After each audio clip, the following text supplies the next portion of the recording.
As the cruise comes to an end, one last operation remained, recovering the sediment traps that were deployed 5 days ago. During the course of the cruise, we closely followed the drift track in anticipation of their recovery. Well, we've been out here for the past 5 days training the next generation of microbial oceanographers and making a lot of different measurements. We've looked at activity, how fast the plankton are growing.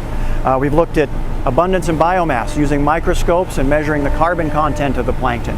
We've also looked at diversity by extracting their DNA, and we're looking at the different species that are present. And why do we care so much about these microscopic organisms? Well, they may be tiny, but there are millions of them in every teaspoon of seawater.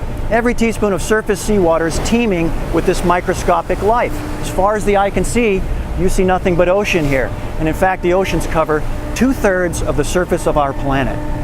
So the activity of these microscopic organisms turns out to have a major influence on the climate and even the habitability of our planet. The issue that we're facing today is increasing carbon dioxide. Now, it turns out that the increases in carbon dioxide in the atmosphere are tightly linked to the processes happening in the ocean.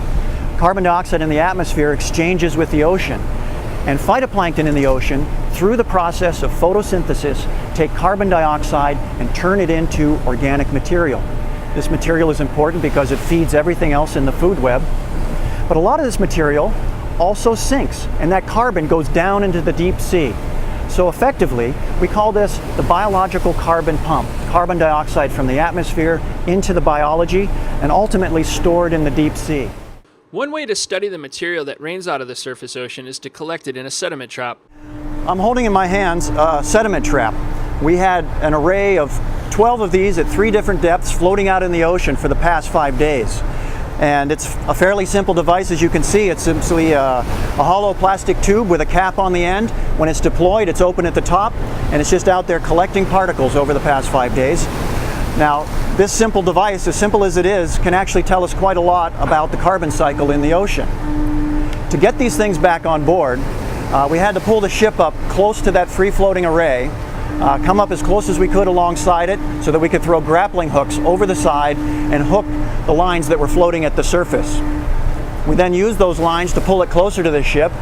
We get additional hooks on it and work it around from the side of the ship to the stern, where we can hook the winch line onto it. And then we use that powerful winch to lift this heavy array up out of the water and get it safely on deck.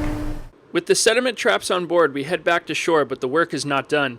All the samples taken during the course of this cruise need to be analyzed back in the laboratory. For the next several days, the students of the Agouron summer course will be working hard to understand microbial processes in the ocean. So as we move forward and try to piece together how rising carbon dioxide in our atmosphere may influence the future habitability of our planet, one thing we know for sure is that understanding what's happening in the ocean, because of its vastness and the incredible productivity that happens there, is going to be a major piece of that puzzle.